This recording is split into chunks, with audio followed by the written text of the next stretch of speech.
Defence exhibition या कार्यक्रमाचं उद्घाटन रत्नागिरीचे पालकमंत्री उदय सामंत यांच्या हस्ते करण्यात आले। हा कार्यक्रम विदा सावरकर नाट्यगृह इथे संपन्न झाला। या कार्यक्रमामध्ये एनसीसी एनएसएस चे अनेक विद्यार्थी उपस्थित होते। तसेच या कार्यक्रमात विविध प्रकारच्या बंदुका प्रदर्शनासाठी ठेवण्यात आल्या होत्या व त्याची माहिती विद्यार्थ्यांना देण्यात आली। या कार्यक्रमाच्या उद्घाटन प्रसंगी जिल्ह्याचे पालकमंत्री उदय सामंत यांनी विद्यार्थ्यांशी संवाद साधला व विद्यार्थ्यांना डिफेन्स बद्दल मार्गदर्शन केलं। मला असं वाटतं की डिफेन्स आहे भावेश हे प्रत्येक जिल्ह्यामध्ये झाले पाहिजे। आज आपण जे डिफेन्स मध्ये काम करतो, गणेश दिवे कोण व्यक्ती आहे?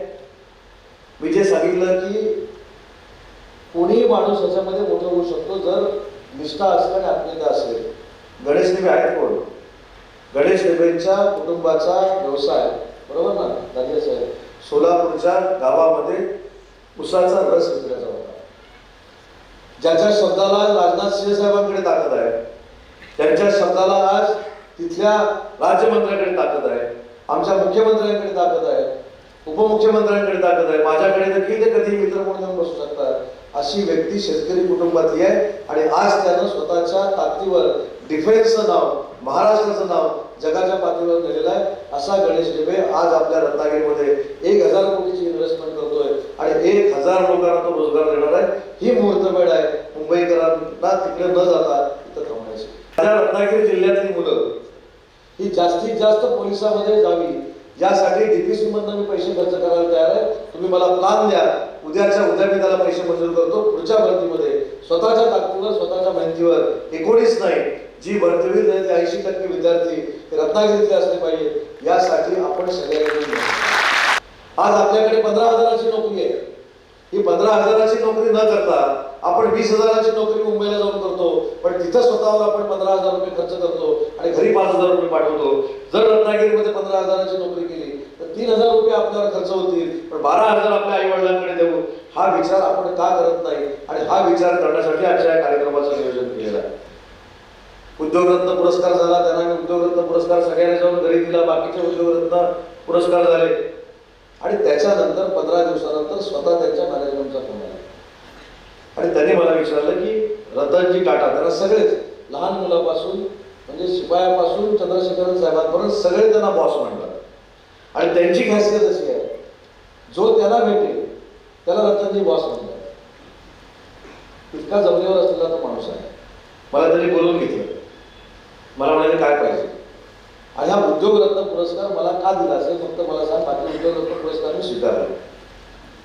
मी म्हटलं उद्योगरत्न पुरस्कार तुम्हाला का दिला हे नंतर सांगतो, पण रत्नागिरीमध्ये मला CSR म्हणतात, टाटाचं 5,000 विद्यार्थ्यांना ट्रेनिंग देणारं सेंटर उभं करा अशी मी त्यांना विनंती केली।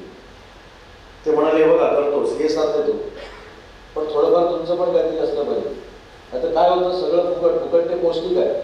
ते म्हणाले तुमचं थोडं द्या, बाकी सगळं देतो, 15% फक्त तुमचे द्या म्हणाले। मग आम्ही प्रोजेक्ट तयार केला 191 कोटीचा। आज माझे सगळे अधिकारी इथे उपस्थित आहेत। आम्ही 36 कोटीची जबाबदारी घेतली, कलेक्टर साहेब त्यांनी 160 कोटीची जबाबदारी घेतली आणि त्याचं भूमिपूजन महाराष्ट्रातलं पहिलं 25 तारखेला या रत्नागिरीमध्ये होतंय। 5,000 विद्यार्थ्यांना 5 वर्षामध्ये केली। तसेच मंचवर उपस्थित सर्व अधिकारी, बंधू आणि भगिनी आणि ज्यांच्यासाठी हा कार्यक्रम आयोजित केलेला आहे, उपस्थित सर्व विद्यार्थी मित्रांनो, आपल्याला माहिती आहे की माननीय पालकमंत्री महोदयांच्या विशेष प्रयत्नातून जे आहे आज डिफेन्स एक्झिबिशन कम सेमिनारच्या आपल्या या हॉलमध्ये, भव्य दिव्य हॉलमध्ये आयोजित करण्यात आलेले आहे। आणि मला सर सांगू अत्यंत आनंद होतोय की मागच्या 1 महिन्यामध्ये याच हॉलमध्ये सर 6 कार्यक्रम आपण घेतलेले आहे आणि कालच आपण मुख्यमंत्री महोदयांच्या लाईव्ह रिलेवरून आपण जे शासनाचे महत्त्वाकांक्षी कार्यक्रम आहे, प्रायोरिटी नंबर 1 कार्यक्रम आहे, ते मुख्यमंत्री माझी लाडकी बहीण योजना, त्याचा शुभारंभ सुद्धा काल आपण याच हॉलवरून आपण घेतलेला आहे आणि परत विथिन 24 आवर्स जे आहे आपण हा कार्यक्रम घेतोय। तो डिफेन्स एक्झिबिशन कम सेमिनारच्या रत्नागिरीमध्ये आयोजित करणे खूप महत्त्वाचा विषय आहे, बिकॉज नॉर्मली डिफेन्स क्षेत्र म्हणजे ते जे डिव्हिजनल हेडक्वार्टर्स आहे आपले राज्याचे, म्हणजे डिव्हिजनल हेडक्वार्टर्स म्हणजे अमरावती असो, द्या, नाशिक असू द्या, पुणे, नागपूर, कोल्हापूर किंवा मुंबई असे शहरामध्ये जिथे सगळे रिसोर्सेस फॅसिलिटीज उपलब्ध आहेत त्या ठिकाणी नॉर्मली घेतात. पण आपले पालकमंत्री महोदयांच्या विशेष प्रयत्नातून आणि 2 वर्षामध्ये आम्ही बघितलं ते आपले मिलिटरीचे एअरक्राफ्ट असू द्या किंवा नेव्हीचे शिप असू द्या ते रत्नागिरीमध्ये आणणं आणि त्याचे डिस्प्ले आपल्या जिल्ह्यामध्ये करायच्या, म्हणजे त्यामध्ये पूर्ण राज्यात कोणी प्रथम नंबरवर असेल ते आपले पालकमंत्री महोदयांच्या प्रत्येक वेळी आपण या अशा ॲक्टिव्हिटीजमध्ये ते प्रयत्नशील असतात. यासाठी मी पालकमंत्री महोदयांना पुन्हा धन्यवाद व्यक्त करतो. आणि सर्व विद्यार्थ्यांनी आपल्या जीवनामध्ये आर्मीच्या जे डिसिप्लिन आहे ते नक्की ठेवलं पाहिजे आणि ते आत्ताचे करंट जे सिनॅरिओ आहे देशामध्ये त्यामध्ये मला वाटते की ते अत्यंत गरजेचे आहे.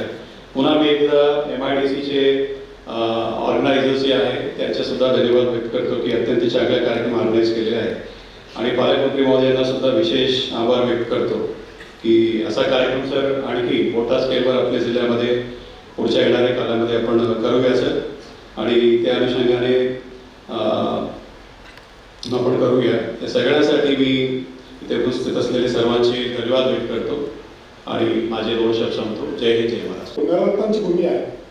इथे प्रत्येक माणूस जो आहे वेगळ्या प्रकारचं कौशल्य, वेगळ्या प्रकारच्या गुणांचं खाण असलेले व्यक्ती या ठिकाणी असतात आणि इथे जोपर्यंत आपण त्याची द्वारं जी आहेत त्यांच्या करिअरची द्वारं त्यांना खुली करून देत नाही तोपर्यंत त्याची संधी त्यांना मिळत नाही.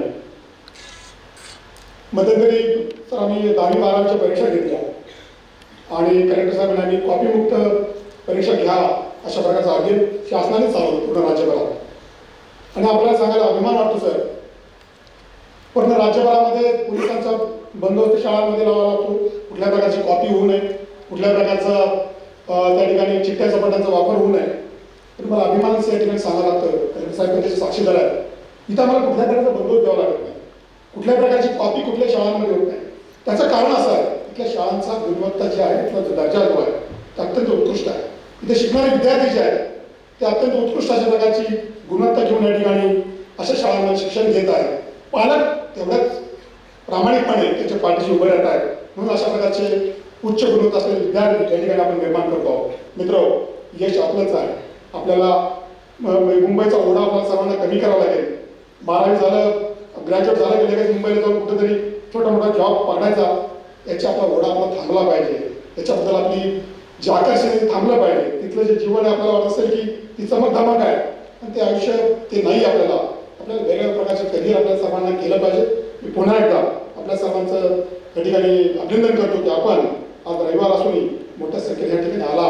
या ठिकाणी ह्या सर्व व्याख्यात्यांचं आपण या ठिकाणी मार्गदर्शन घेतलं. ह्या मार्गदर्शनाचा उपयोग करून आपण डिफेन्स आणि युनिफॉर्म सेवेमध्ये आपण निश्चितपणे जाण्याचा प्रयत्न करा अशा प्रकारची आशा व्यक्त करतो आणि थांबतो. धन्यवाद. जय हिंद, जय महाराष्ट्र. टाइम्स डिजिटलला लाईक करा, शेअर करा, सबस्क्राईब करा आणि बेल आयकॉन दाबायला विसरू नका. Times digital.